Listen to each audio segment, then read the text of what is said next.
Property registration से लेके electricity department या फिर पुलिस डिपार्टमेंट या फिर आप ट्रांसपोर्टेशन की बात कर ले, उस डिपार्टमेंट की बात कर ले, या फिर आप बहुत सारे ऐसे डिपार्टमेंट्स हैं, हॉस्पिटल से लेके स्कूल तक, आए दिन हमारी डेली की लाइफ में हर डिपार्टमेंट में। लेकिन ये जो डिपार्टमेंट में मैंने बोले टैक्स से रिलेट करके पुलिस का, हॉस्पिटल का, स्कूल का, और या फिर सबसे ज्यादा देखा जाता है कि ये आपका रजिस्ट्री का जो है लैंड वगैरह का काम है, उसमें हर जगह आपको करप्शन देखने को बिल्कुल मिलेगा। इससे दूर कैसे रहा जाए करप्शन से, यहाँ पे चाणक्य जी ने भी सही कहा है, जिससे मैं बिल्कुल रिलेट कनेक्ट कर पा रही हूँ और आप भी बिल्कुल कर पाएंगे कि करप्शन एक ऐसी चीज है, भ्रष्टाचार एक ऐसी चीज है जिसका अंत बिल्कुल नहीं किया जा सकता। हाँ, ये कम या बहुत कम जरूर हो सकता है। करप्शन से बात इसलिए कर रही हूँ इस टॉपिक पे क्योंकि 9 दिसंबर एक ऐसी डेट है जिस दिन एंटी करप्शन डे के रूप में इसको वर्ल्ड लेवल पे सेलिब्रेट किया जाता है। इस पर्पस, इस उद्देश्य के साथ कि लोगों के बीच इसकी जागरूकता फैलानी है कि हम करप्शन से क्यों और कैसे दूर रहें, जो बहुत ही मुश्किल है। मुझे लगता है करप्शन एक ऐसी समस्या, एक ऐसी प्रॉब्लम है जो बहुत ही क्रिटिकल है और सच में इसको जीरो करना करप्शन को, ये बहुत एक इम्पॉसिबल के समान ही है। हाँ, इसका परसेंटेज कम या बहुत कम जरूर हो सकता है, लेकिन एक करप्शन फ्री कंट्री बनाना ये सच में एक बहुत चैलेंजिंग चीज है आज के टाइम में, हम लोग बोल सकते हैं। हाँ, देखा जाएगा जो हमारी अपकमिंग जनरेशन है, जिस तरह से टेक्नोलॉजी बढ़ रही है, क्या वो लोग कुछ ऐसा कर सकते हैं? क्या कोई कुछ ऐसा सोच सकता है कि जिससे इस करप्शन को बिल्कुल से हम लोग लाके कम से कम 1 से 2% पे भी लाके कर दें? कितना कम कर सकते हैं ज्यादा से ज्यादा? अगर 0 तक नहीं ला सकते तो कम से कम 1, 2, 4, 5 इतना भी कर दे तो शायद हमारे लिए बहुत है। फिलहाल तो यही बोलूंगी आज की डेट में, इस 2021 में, कि 50% भी अगर ये कम हो जाए तो शायद जो आम लोग हैं हमारे आपके जैसे जी पाए इस दुनिया में। क्योंकि जो डेली की लाइफ का मैंने बताया कि अगर हम दूर रखना भी चाहें तो अपने आप को करप्शन को कैसे रखें, क्योंकि हमारी डेली की लाइफ में कुछ ना कुछ इंसिडेंट्स जरूर ऐसे होते हैं, हम लोग चाह के या ना चाह के वो चीजें हमारे हैबिट में आ गई हैं। सपोज दैट एग्जांपल यहाँ पे देना चाहूंगी कि हमारा ही बच्चा है और हम चाहते हैं किसी अच्छे स्कूल में एडमिशन हो जाए, लेकिन अब वहां पे सीट अवेलेबल नहीं है, तो लास्ट में होता क्या है कि वहां ये मनी, आप ये भी बोल सकते हैं कि पैसे कमाने की चाह में ही ये करप्शन को बढ़ावा मिला है, एक तरह से आप बोल सकते हैं। क्योंकि पैसे में तो कुछ मिलावट हो नहीं सकती है, देना है तो देना है, और नोट की पहचान सबको है कि ये असली है नकली है। तो मैं एग्जांपल दे रही थी कि अगर हमें हमारे बच्चे का एडमिशन किसी अच्छे स्कूल में कराना है और वहां सीटें अवेलेबल नहीं है, लेकिन हाँ वहां डोनेशन के नाम पे तुरंत कैसे अगर 50,000, 1 लाख, 2 लाख, 5 लाख अगर हम दें तो हमारे बच्चे को तुरंत एडमिशन मिल जाता है।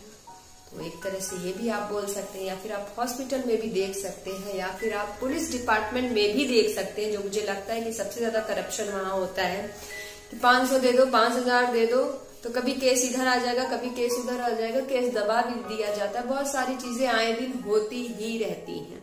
करप्शन का सबसे बड़ा एग्जाम्पल आप देख ही रहे हैं कि हमारी डेली की लाइफ में जुड़ा हुआ है। बहुत लोगों का ये भी मानना है कि ये जो इलेक्शन है वो सबसे बड़ी जड़ है करप्शन की। इस बात से हम लोग एग्री बिल्कुल कर सकते हैं, लेकिन हाँ, पूरी तरह से नहीं बोल सकते कि सिर्फ इलेक्शन के जरिए ही करप्शन फैल रहा है।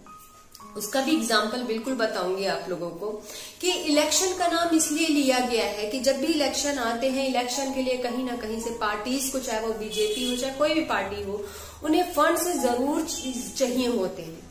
अब ये फंड्स आएंगे कहाँ से? आम जनता है, हम आप हैं, जो दुर्गा पूजा और बाकी त्योहार आते हैं तो गलियों में जो चंदा दिया जाता है तो 50-100 देने में हालत खराब होती है। साल में अगर 4 चंदा मांगने वाले हमारे दरवाजे पे आ गए तो हम परेशान हो जाएंगे कि अरे कहाँ कहाँ किसको किसको चंदा दें। चाहे या दुर्गा पूजा का टाइम चल रहा है, उसमें तो मैं जहाँ रहती हूँ वहां हमेशा 3-4 लोग भी आ गए तो आम आदमी परेशान हो जाता है कि हम कहाँ कहाँ चंदा दें, इनको दे उनको दे। तो यहाँ पार्टीज को ये क्यों फंड क्यों अवेलेबल कराएगी आम जनता? जो भी करा रही है, अगर वो कुछ भी अमाउंट दे रही है तो उसके भी फायदे का काम होना चाहिए। ये तो जेन्युइन चीज है, आप भी जानते कि हम कुछ दे रहे हैं तो हमें बदले में क्या मिलेगा, ये आशा हम सबसे पहले रखते हैं। तो पार्टीज को यही लगता है कि आम जनता से जहां 100-50 करके उन्हें मदद मिलेगी और उनके साइड से फिर आगे क्या होता है वो आप भी जानते हैं। तो उन्हें ये इजी लगता है, जो बड़े बड़े अंबानी जैसे पूंजीपति हैं हमारे देश में, उनसे लेना, उनसे फंड लेना वो ज्यादा इजी रहता है। और हाँ, यहाँ पे भी दो चीजें हैं कि दे दिया तो ठीक है, अगर फंड मिल गया किसी पूंजीपति के साइड से तो जब ये पार्टी जीतेगी तो कहीं ना कहीं से जो रूल नियम और बहुत सारी चीजें ऐसी हो जाएंगी जो उसके फेवर में करनी पड़ेगी। दूसरी चीज ये कि अगर पूंजीपतियों ने भी अगर नहीं दिया, फंड देने से मना कर दिया, तो भाई ठीक है, सरकार अगर उनकी बनेगी तो फिर आगे क्या होगा ये आप भी जानते हैं। फिर सरकार पावर हाथ में आने की देर है।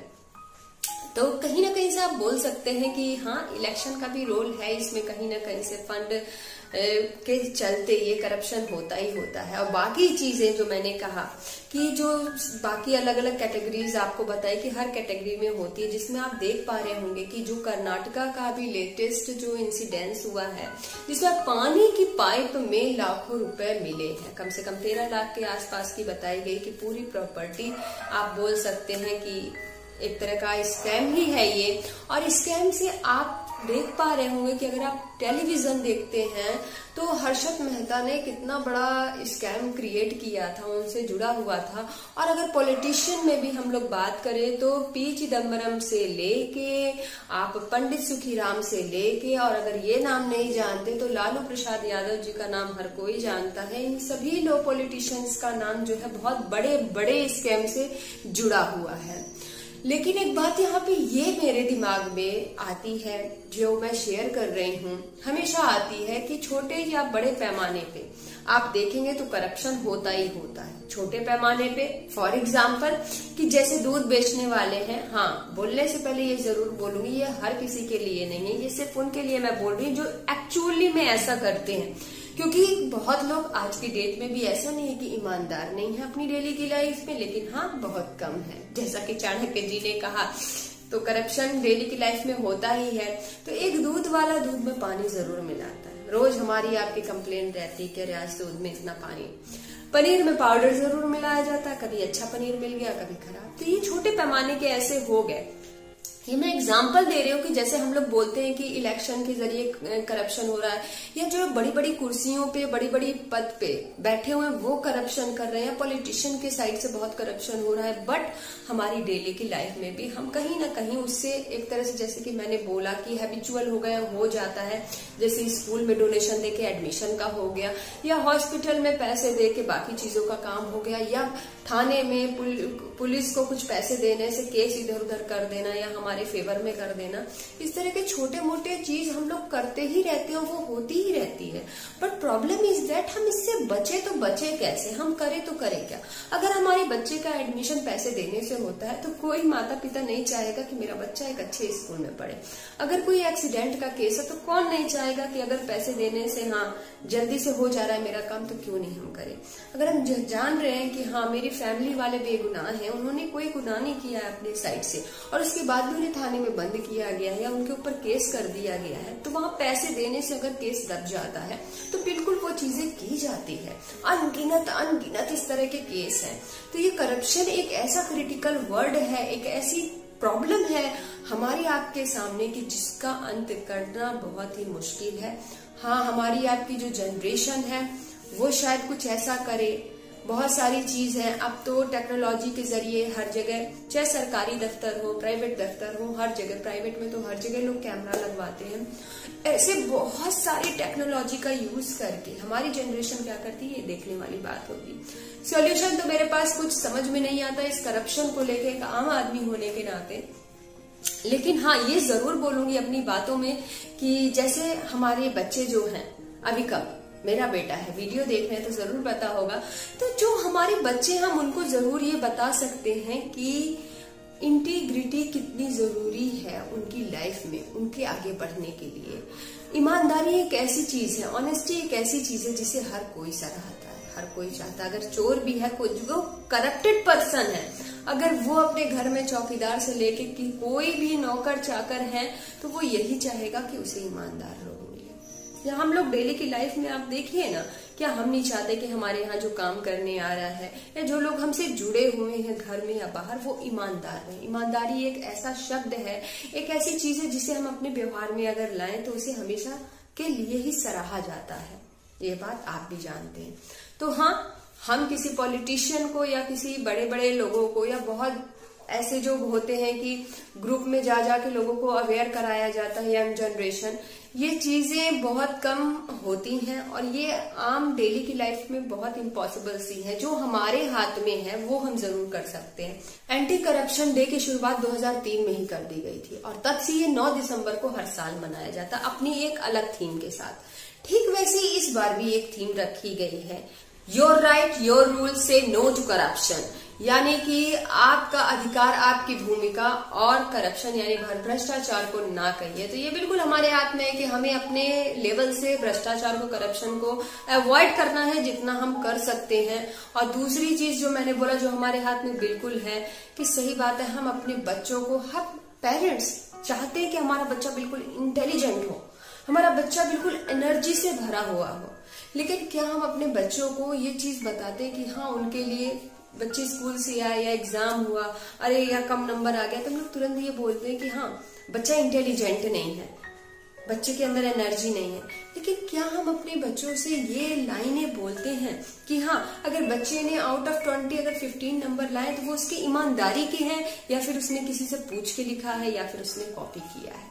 तो अब की जो जनरेशन है, हमें बिल्कुल अपने बच्चों से बात करनी चाहिए। अब कम से ऑलरेडी मैं बात कर चुकी हूँ इस टॉपिक पे। आप भी अपने बच्चों से जो हमारे हाथ की चीज है बिल्कुल कर सकते हैं। तो बस यही पॉजिटिव अवेयरनेस के साथ इस वीडियो का एंड करूंगी कि जरूर बच्चों को बिठाइए और बात करिए। और वैसे भी आप बड़े बड़े लोगों के अगर आप इंटरव्यूज देखते हैं तो आप देखते होंगे कि वो जो सिलेक्शन होता है, वो जो पूछा जाता है, वो जीके करंट अफेयर्स वो साइड में रखते हुए भी, जैसे एग्जाम्पल के तौर पे आप देख सकते हैं कि यूपीएससी का जब इंटरव्यू होता है तो इसमें मुझे ऐसा लगता है कि बिल्कुल देखा जाता है कि सामने वाला जो पर्सन है वो इंटेलिजेंट भी हो और साथ में साथ उसके अंदर वो एनर्जी भी हो। एनर्जी रहेगी तभी वो सोच पाएगा, कुछ ना कुछ क्रिएटिव, कुछ ना कुछ इनोवेटिव, कुछ ना कुछ नया करने का वो सोचेगा। इंटेलिजेंसी रहेगी तो हर चीज, जब रास्ते बंद होते दिख रहे होंगे तो कोई ना कोई रास्ता जरूर उसमें से निकाल लेगा कि हाँ, इस प्रॉब्लम का सॉल्यूशन नहीं हो रहा है तो कैसे सॉल्यूशन पे जाए। लेकिन हाँ, ये दोनों चीजें बेकार है अगर उस व्यक्ति, उस पर्सन के अंदर इंटीग्रिटी यानी कि ईमानदारी, ऑनेस्टी नहीं है, सच्चाई नहीं है। तो जरूर बच्चों को सिखाना है कि ईमानदार ही रहना है। अगर 20 में से 15 नंबर ला रहे हैं तो कोई बात नहीं, वो नंबर ईमानदारी के होने चाहिए, क्योंकि यही बच्चे आगे चल के जिस कोई बड़ा पद संभालेंगे तो वो अपनी ईमानदारी को कभी नहीं भूलेंगे। वो ईमानदारी जो हमेशा आप देखेंगे कि सराही जाती है। और आप बोल सकते हैं, आम इंसान, हर कोई, किसको ईमानदारी पसंद नहीं है। तो बस इसी वीडियो के साथ एंड करूंगी। हाँ, ज्यादा ज्यादा इतना जरूर बोलूंगी कि इलेक्शन आ रहे हैं और बहुत जगह ये भी बात कही जाती है कि इलेक्शन जो है करप्शन की सबसे बड़ी जड़ है। तो हमें ये बिल्कुल नहीं सोचना है, वो चीजें तो है ही है, लेकिन हमारी डेली की लाइफ में भी कहीं ना कहीं करप्शन से हम जुड़े हुए हैं। आप देख पा रहे होंगे इस चीज को, तो अवॉइड करना है। और इस एंटी करप्शन डे पे जरूर बच्चों से 10 लाइन का ऐसे भी मैंने पोस्ट किया हुआ है, बच्चों को बिल्कुल लिखवाना है, उन्हें दिखाना है, उन्हें करप्शन से बताना है करप्शन एक्चुअली है क्या और उससे वो कैसे दूर रह सकते हैं। और आने वाले टाइम में किस तरह से 3 चीजें, सिर्फ एक चीज का पाठ नहीं पढ़ाइए बच्चों को, उनको इंटेलिजेंट, अगर आप बोल रहे हैं तो इंटेलिजेंट के साथ उनकी एनर्जी का लेवल भी बढ़ाना होगा ताकि वो अच्छा सोच सके, क्रिएटिव सोच सके, जिससे देश आगे जाए। और साथ ही साथ इंटीग्रिटी का पाठ जरूर पढ़ाएं इस एंटी करप्शन डे में। बहुत जल्दी मिलूंगी अपने नेक्स्ट वीडियो में। Thank you so much.